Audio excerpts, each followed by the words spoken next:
예, 제 이름은 남학현이라고 하고요. 현재 주식회사 아이센스의 사장을 맡고 있습니다.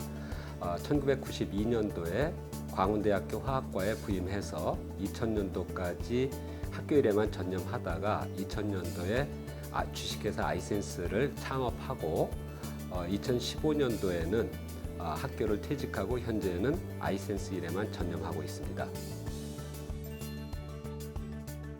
예, 저희 아이센스는 현재 약 670명의 직원들이 근무하고 있고 서초구에 본사가 있으면서 원주와 송도에 각각 혈당 공장과 당화혈색소 공장이 있고요. 월계동에 저희가 전해질 분석기와 혈액가스 분석기 공장 및 연구소가 있습니다. 그리고 현재 중국에 또한 상해 근처 장가항시라는 곳에 공장을 하나 더 지어서 사업을 준비를 하고 있습니다.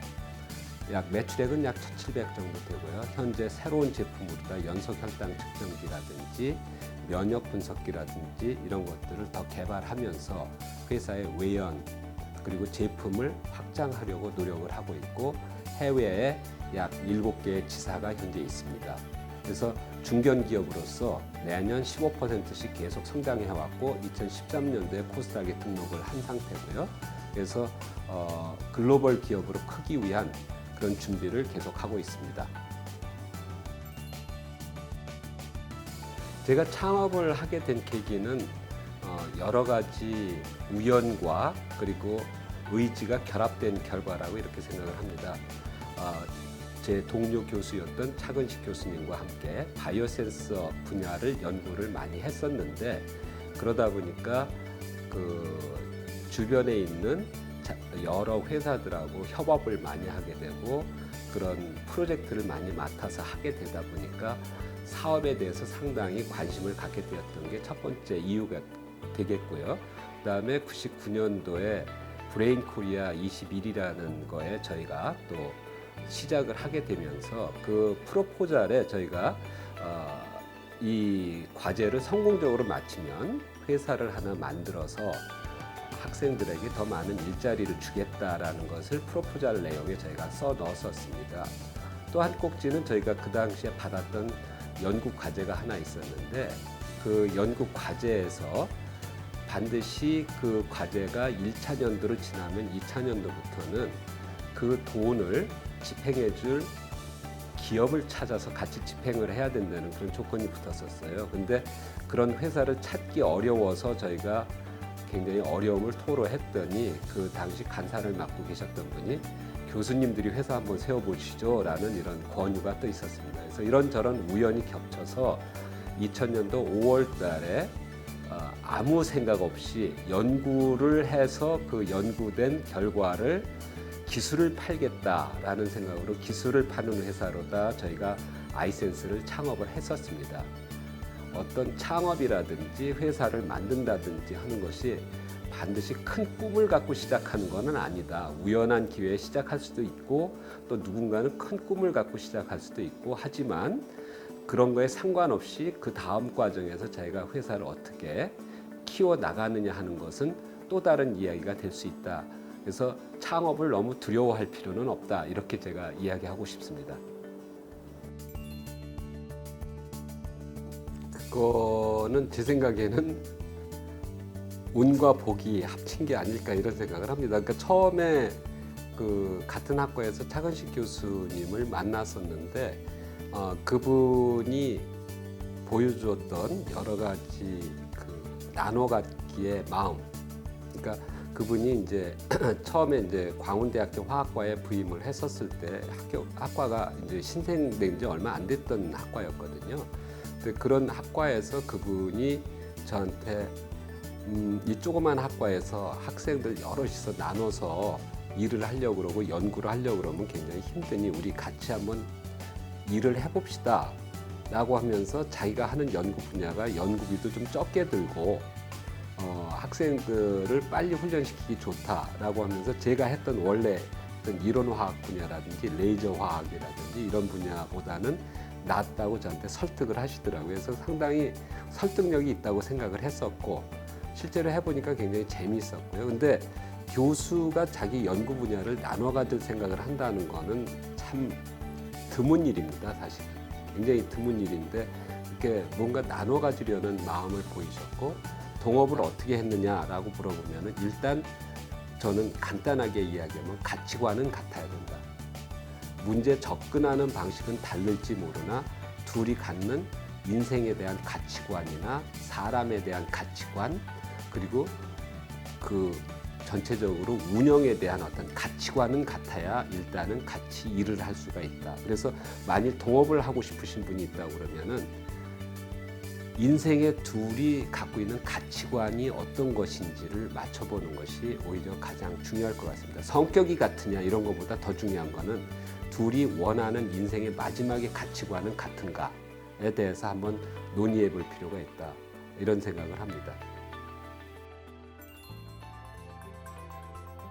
세상에서 나오는 물건은 크게 세 가지라고 저는 생각을 해요. 하나는 새로운 아이디어와 컬처와 결합되어 있는 이런 요즘 많이 말하는 인터넷과 결합된 이런 세상이 제품들이 하나 있고 또 하나는 새로운 신재료에 의해서 만들어나는 신제품의 세상이 하나 있고 마지막으로는 이런 것들을 다 묶는 전혀 다른 형태의 문화적인 상품이 있다 이렇게 생각을 합니다. 결과적으로 그런 여러 가지 영역 중에서 세계적으로 경쟁력이 있기 위해서는 보이지 않는 부분에서 경쟁력을 만들어야 되는데 보이지 않는 부분이 바로 나노 기술이다 이렇게 생각을 합니다. 그러니까 그 커다란 기계라든지 이런 것들은 보고 베낄 수가 있는데 재료에서 오는 특히 이런 나노 기술 밑바닥에서부터 올라오는 거는 빤히 쳐다보고 어떻게 만드는지 알 것 같은데 흉내내지 못하는 경우가 참 많습니다. 그래서 그 나노 기술의 중요성이라고 전 이야기를 한다 그러면은 하루아침에 안 된다. 그 안에 기반 기술을 가진 인력이 키워져야만 된다. 그리고 그런 기술들이 다 묶어서 상품으로 만들려고 하는 그런 상업적인 대량 생산 기술하고 또 결합을 해야 됩니다. 그래서 나노 기술이 그 모든 것을 이끄는 신제품을 이끄는 바탕이 바로 나노 기술이다 이렇게 생각을 합니다.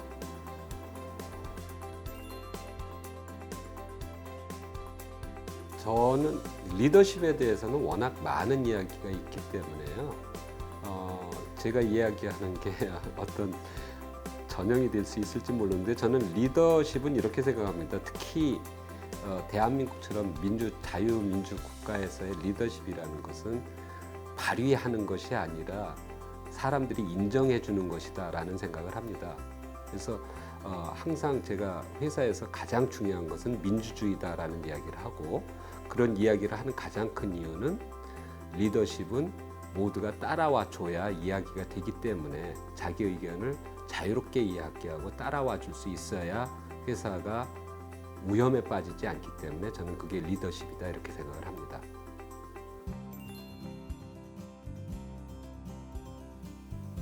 가장 보람을 느낀 거는 지금도 마찬가지고 앞으로도 마찬가지일 텐데 제 인생관에 맞는 일을 하게 됐다라는 생각을 합니다. 인생관에서 제가 갖고 있는 거는 성경에 나오는 이야기인데 성경에서 나오는 이야기 중에 하나가 달란트의 비유라는 게 있습니다. 그게 어떤 거냐면은 간단하게 현대식으로 얘기하면 주인이 나가면서 3명의 그 부하에게 예를 들어서 1억 원씩 빌려주고 1억 원씩을 주면서 나 3년 후에 돌아올 테니까 이 1억 원씩 갖고 있는 거 잘 보관했다 달라 이런 이야기를 하고 떠납니다. 3년 후에 진짜 돌아와서 세 사람한테 차례차례 묻습니다. 첫 번째한테 너 그래서 1억 원 준 거 어땠어? 그랬더니 주시고 간 거 이렇게 불리고 저렇게 불리고 이런 노력하고 저런 노력해서 3억 원 만들었습니다. 잘했던 거 너 다 가져라. 두 번째 너는 어떻게 했냐 했더니 예를 들어서 1억 5천 만들었습니다. 세 번째는 어떻게 했냐 그랬더니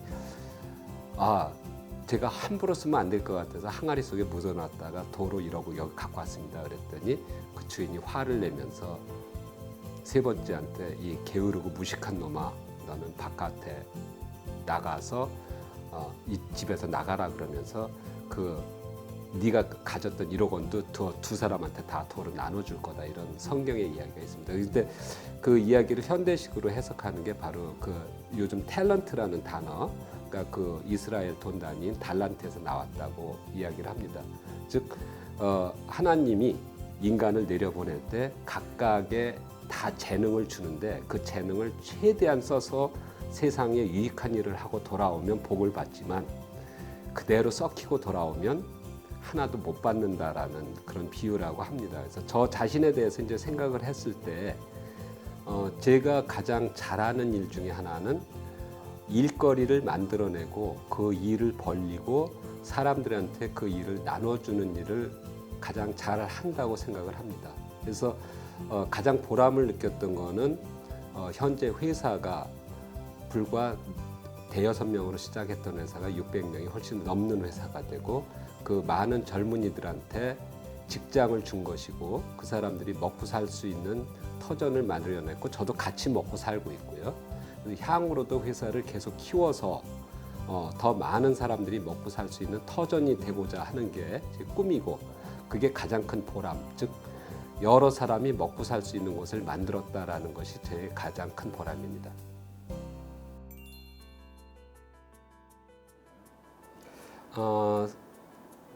솔직히 얘기해서 창업 과정이 어렵지는 않았어요. 창업은 아까 조금 전에 말씀드린 대로 이렇게 큰 꿈을 갖고 했던 게 아니고 그냥 회사 만드는 규칙에 따라서 얼마 납입금 내고 주식 배정하고 뭐 이런 과정들이기 때문에 그거는 굉장히 루틴한 과정이거든요. 근데 물론 그런 것들도 어렵다고 하면 굉장히 어려울 수는 있을 거예요. 그러니까 실제로 창업하시는 분들 보면은 그런 일에서부터 많이 막히는 분들도 많으니까요. 근데 일단 제 경험을 이야기하면은 제 경험은 제 동료 교수였던 차은식 교수님이 워낙 그런 일을 잘하시는 분이어서 일단 그런 부분에서 특별히 어렵지는 않았었어요. 근데 이제 그걸 극복하는 과정이라고 이야기를 하시니까 창업에서 이제 물론 당연히 창업하고 나면 가장 어려운 게 뭐냐면 결국은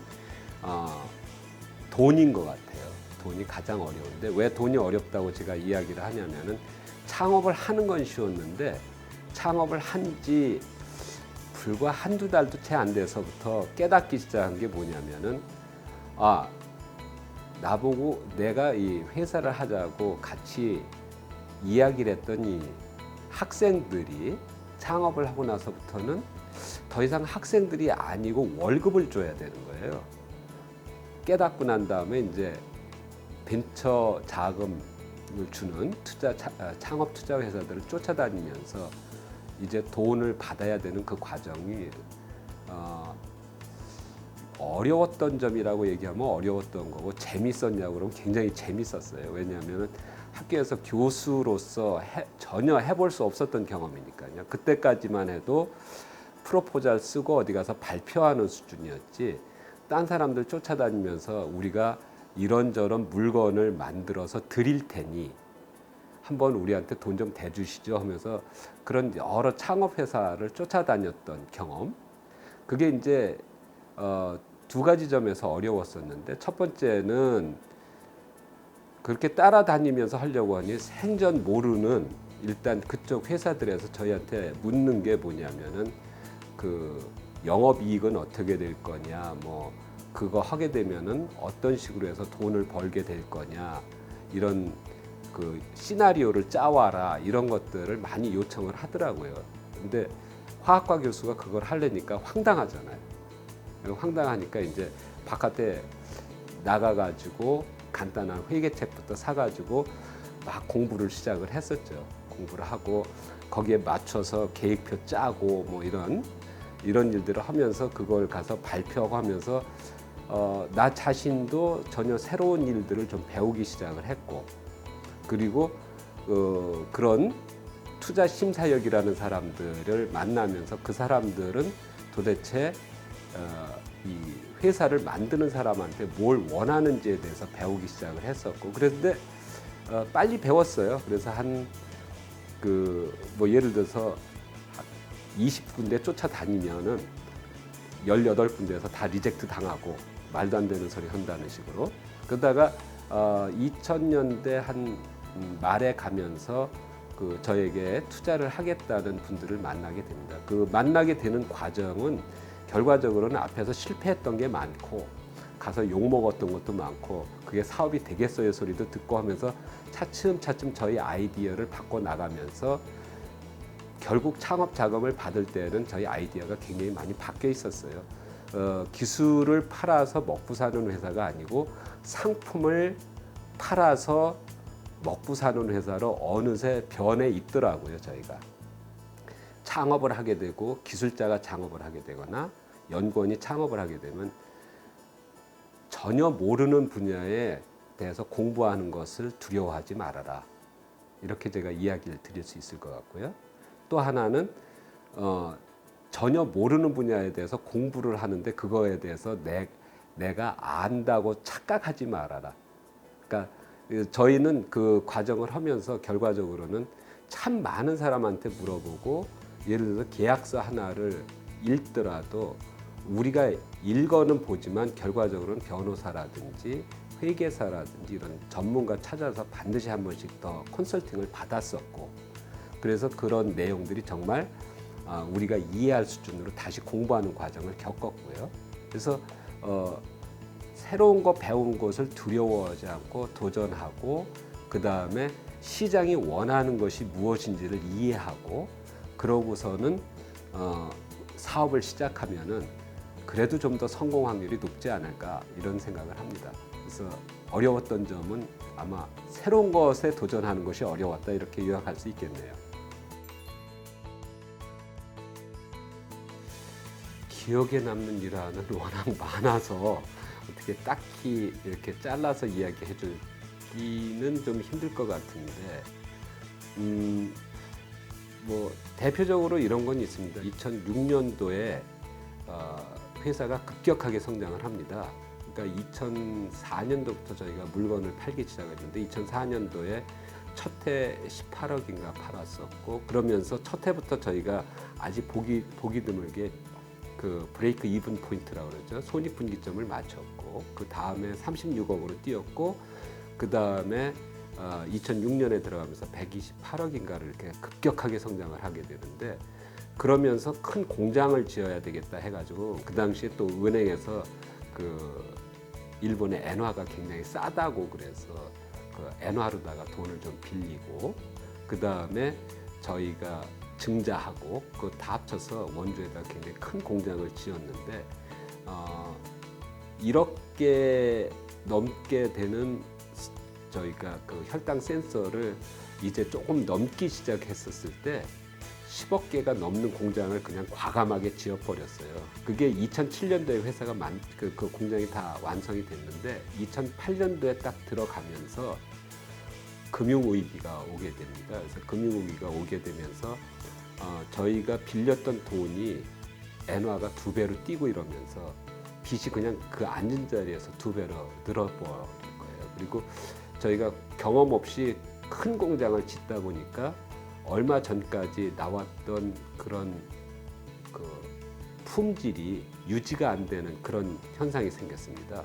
그래서 그 두 가지가 합쳐져 가지고 가장 큰 문제가 뭐였었냐면은 돈은 갑자기 빚쟁이가 되고 물건은 품질이 안 나오고 큰 공장은 사람들 잔뜩 뽑아놨는데 그런 상황이 됐었을 때가 굉장히 좀 심리적으로 압박이 컸었어요. 그게 그 당시에 겪었던 가장 큰 어려움인데 결과적으로는 직원들이 한 마음이 되고 그리고 직원들이 반드시 위기를 극복해야 되겠다는 그런 생각이 뭉치니까 해결은 되더라고요.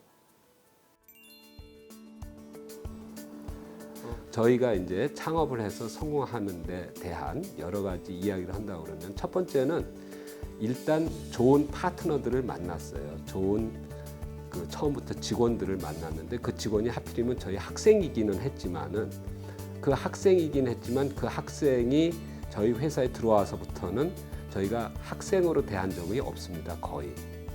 그리고 파트너로 대했기 때문에 처음에 같이 창업했던 저희 학생들이 지금 저희 회사의 이사 및 임원으로서 떠난 사람 없이 아직 다 있습니다. 보통 선생님하고 그렇게 오래 있냐고 하면서 전부 눈을 동그랗게 뜨거든요.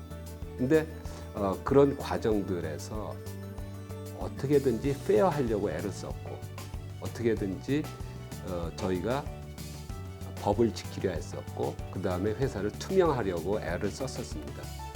창업을 해서 성공하기 위해서 가장 중요한 거는 내가 왜 사업을 하려고 하는지에 대해서 명확한 개념을 가질 필요가 있다고 생각을 합니다.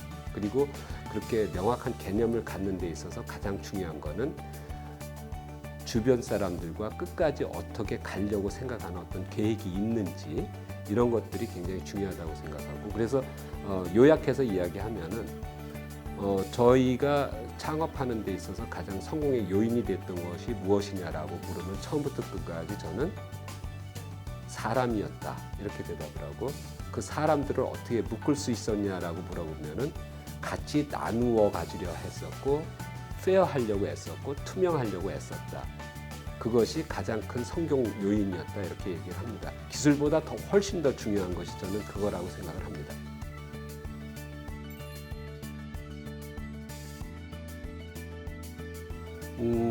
저는 그러니까 저희가 이제 회사를 처음 만들었을 때 생각하면서 가끔 이제 이런 경쟁이라는 문제에 대해서 크게 이렇게 나눠 봅니다. 그러니까 우리가 이제 회사를 처음 만들 때 또 창업하는 분들한테 가장 많이 나오는 이야기 중에 하나가 블루오션에 도전해라.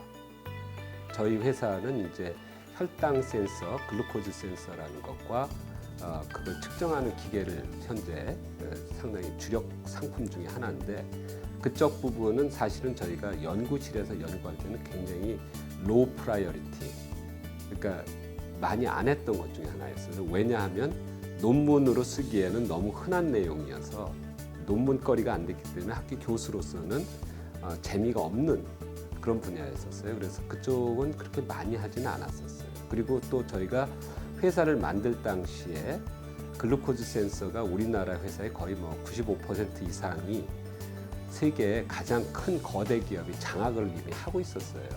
그래서 그렇게 치열한 경쟁이 있는 시장에서 우리가 과연 들어갈 거냐 말 거냐, 이런 것들을 결정을 해야 되죠. 그때 이제 저하고 저희 그 같은 창업자이신 차은식 교수님하고 우리가 많은 이야기를 하면서 했던 것 중에 하나가, 지금 와서 이제 그걸 다른 이야기로 한다 그러면은, 저는 지금 요즘은 이렇게 이야기해요. 세상에서 그 침팬지하고 인간하고 유전자가 몇 % 같은 줄 아느냐라는 질문을 제가 먼저 던져요. 그러면은 그거 찾아보시면은 99%가 같습니다. 침팬지하고 인간은 99% 유전자가 같은데요. 1%의 유전자 차이가 뭘 만드냐면 사람 만들고 하나는 침팬지로 놔둡니다. 그 얘기는 무슨 뜻이냐면은 이미 시장에 나와 있는 제품도 살펴보면 99%의 유전자는 그대로 베낄 수 있다는 얘기예요. 그대로 베끼고 그중에 내가 1% 뭘 다르게 할 것인가 찾아내는 게 경쟁력의 핵심이 될 수도 있습니다. 그러면은 그렇게 선택한 제품은 이미 레드오션이죠. 블루오션에 뛰어들 수 있는 사람은 누가 블루오션에 뛰어들 수 있냐면, 일단 블루오션이라는 건 이 제품이 세상에 알려지지 않은 제품 아닙니까? 그러니까 블루오션 아닙니까? 그러면은 세상에 알려지지 않은 제품을 내가 만들었어요. 기가 막힌 성능에 진짜 세상 사람들이 이걸 반할 만한 물건을 만들었어요. 하지만 세상 사람들한테 내가 이 물건을 만들었다는 것을 알릴 능력이 나한테 있냐는 거죠. 즉 바꿔 말하면은 그렇게 내가 가진 물건을 세상 사람한테 알릴 수 있는 능력을 우리가 마케팅이라고 부르거든요. 결국은 마케팅 능력이 있는 사람한테는 블루오션이 들어갈 수 있습니다. 오래돼서 이름은 까먹었는데 그 페이스북하고 이미 비슷했던 것들이 우리나라에서 굉장히 히트쳤던 적이 있거든요. 그런 것들이 있었지만은 그런 블루오션에 뛰어들 수 있으려면 일단 마케팅 능력이 있어야 됩니다. 근데 저희는 교수들이 만든 회사 아닙니까? 교수들이 만든 회사가 마케팅 능력이 있기는 불가능하다라고 판단을 했어요. 그러면은 우리가 할 수 있는 건 뭐냐면은 이미 나와 있는 제품들보다 조금 더 나을 수 있는 제품을 만들기로 하자. 일단 뒤에 마케팅은 나중에 생각하고, 그리고 이런 레드오션에 뛰어들 수 있는 제품이 갖고 있는 가장 큰 장점은 뭐냐면은 내 물건을 딴 사람한테 설명하지 않아도 이미 세상이 알고 있다는 장점은 있습니다. 그래서 우리는 그 경쟁에 뛰어들기 위해서 일단 오히려 역발상으로 레드오션에 뛰어든다 이렇게 생각을 했고, 이미 그 당시에 나와 있던 제품들하고 다 비교를 해보니까 일단 그 당시에 한국에는요 막 4마이크로, 2마이크로 이렇게 굉장히 많은 혈액량을 필요로 하고, 그 다음에 측정 시간도 30초, 뭐 15초 이런 식으로 굉장히 길었고, 근데 저희 전공이 전기화학이었기 때문에 우리 생각에는 0.5마이크로 이하의 작은 혈액량으로 5초면 충분히 가능할 수 있다 라고 우리가 실험 데이터를 갖고 있었기 때문에 그런 걸로 제품을 만들어 보자 라고 생각을 해서 그런 방법으로다가 일단 제품을 개발을 했고, 그 제품을 대량 생산하는 방법을 개발을 해 나갔던 거죠. 그래서 어떻게 이런 치열한 경쟁을 이겼느냐, 요약하면은 처음 시작하는 창업 기업으로서는 정말 새로운 것을 만들어서 세상에 나갈 수 있으면 정말 좋겠지만, 그럴 능력이 없을 때는 오히려 역발상으로 있는 제품을 가지고 세상에서 쉽게 접근할 수 있는 쪽으로 차별화를 기해서, 침팬지에다 1%의 차별화를 기해서 사람으로 만드는 제품을 만들어서 시장에 나가는 것도 또 한 가지 방법이다. 저희는 그쪽 길을 택했었다. 이렇게 요약을 드릴 수 있을 것 같습니다. 앞으로의 목표는 한국의 조그만 실험실에서 시작한 회사지만 계속 성장을 해서 한국에서 나온 바이오 센서 기업이 글로벌한 메디컬 디바이스 회사, 메디컬 다이그노스틱 디바이스 회사가 될 수 있기를 원하고 있고, 그렇게 성장하려고 하는 게 제 꿈입니다. 그 창업을 준비하는 분들한테는 아까 여러 가지 이야기를 했었는데, 일단 창업해서 성공했던 사람이 다시 창업해서 성공할 확률이 얼마인지를 실리콘밸리에서 조사한 게 있습니다. 재밌는 거는 창업해서 성공했던 사람이 성공할 확률이나 처음 창업하는 사람이 성공할 확률이 큰 차이가 안 난다는 겁니다.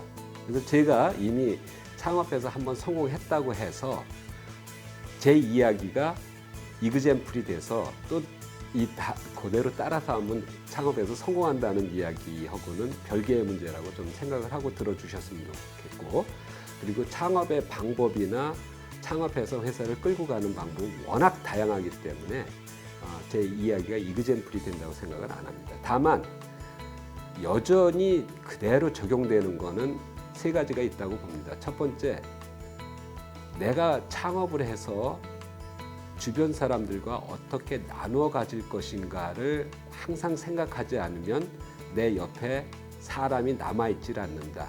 그 다음에 저는 결과적으로는 이 최근에 읽었던 책에서 유발 하랄이라는 사람이 쓴 사피엔스라는 책에서 인간이 침팬지나 다른 유인원하고 가장 다른 게 뭐냐라고 하는 대목이 있는데, 거기서 인간이 인간일 수 있었고 성공할 수 있었던 가장 큰 이유는 보이지 않는 것을 믿는 데 있었다라고 그 사람이 그렇게 표현을 합니다. 보이지 않는 것을 누군가가 이야기하면은 그것을 같이 믿고 따르는 한나의 무리들이 결국은 부족 국가를 만들고 국가를 만들고 하나의 집단을 만들어서 성공한 거다라는 이야기를 하는데, 회사도 저는 똑같다고 생각합니다. 결국은 누군가가 꿈을 이야기하고 그 꿈을 이루기 위해서 살아가는 이런 과정이기 때문에 창업하는 사람은 다른 사람을 설득할 꿈을 가져야 된다. 그래서 나눠 가지려는 생각, 꿈을 공유하고 같이 꿈을 이루려는 생각, 그 다음에 문제에 있을 때 같이 논의해서 해결하려고 하는 집단적인 의식과 노력, 이 세 가지가 있으면 어떤 일이 있어도 성공할 가능성이 좀 더 높아지지 않겠느냐. 물론 외적인 변수들, 시장의 변화, 뭐 이런 여러 가지에 의해서 실패할 확률도 있겠지만은 일단은 그 세 가지는 기본으로 갖춰야 되지 않나 이 생각을 합니다. 우리나라에서도 그 연구소에 있었던 사람이 끝까지 연구소 커리어를 가지고 회사에서 성장할 수 있게끔 하는 그런 루트가 필요하다고 생각이 되는데, 그러려면은 회사들이 일단 오래 살아남아야 되겠죠. 또 한 가지는 그 회사에서 성장을 하다 보면은 연구하다가 제품 만들게 되고, 제품 만들다 보면은 자기가 만든 제품은 자기가 제일 잘 알기 때문에 나가서 팔아야 될 때도 있다고 봅니다. 즉 학교 다닐 때부터 항상 자기가 하는 분야 이외에 인문학이라든지 또는 경영학이라든지 이런 것들에 대해서 늘 관심을 가지고 연구하고 쳐다보고 책 읽고 이러다가 자기한테 기회가 주어졌을 때 잡을 수 있는 그런 인재가 되는 게 가장 좋다고 생각을 합니다. 자기 성격과 어떤 특성에 맞게끔 자기의 길을 정하고 그 일을 할 수 있게끔 하는 것이 가장 중요하고, 회사는 또 그런 사람들한테 적절한 커리어 패스를 만들어주는 게 굉장히 중요하다 이렇게 생각을 합니다.